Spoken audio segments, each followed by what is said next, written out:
వస్తున్నా పులి, అక్కడే ఉండు అక్కడే ఉండు. నీ దగ్గర హెల్త్ కిట్ ఉందా? గణేష ఎప్పుడొస్తావు? నాన్న వచ్చేస్తా. భూమి మీదకి వెళ్ళి బొత్తిగా అమ్మ నాన్నలు మర్చిపోయావా? వెళ్ళి 9 రోజులు అయింది. ఒక ఫోన్ లేదు, ఒక మెసేజ్ లేదు. అంటే నాన్న కైలాసంకి సిగ్నల్స్ అందట్లేదు. నాకు అదంతా తెలీదు. రేపు పొద్దున కల్లా నువ్వు ఇంట్లో ఉండాలి. సరే నాన్న. పులి నాన్న ఫోన్ చేస్తాడు పులి, తొందరగా రమ్మంటున్నాడు. రేపు పొద్దున కల్లా ఇంట్లో ఉండాలంట. ఏం కంగారు పడక గణేశా, మొత్తం నిమజ్జనానికి అన్ని సెట్ చేస్తాను కదా.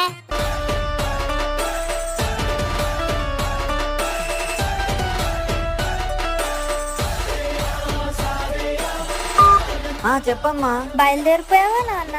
దారిలో ఉన్నా. దారిలో ఏది పడితే తినకు నాన్న. ఇంటికి త్వరగా వచ్చే, నేను నీకు నచ్చినవన్నీ చేసి పెడతాను. ఓకే అమ్మా.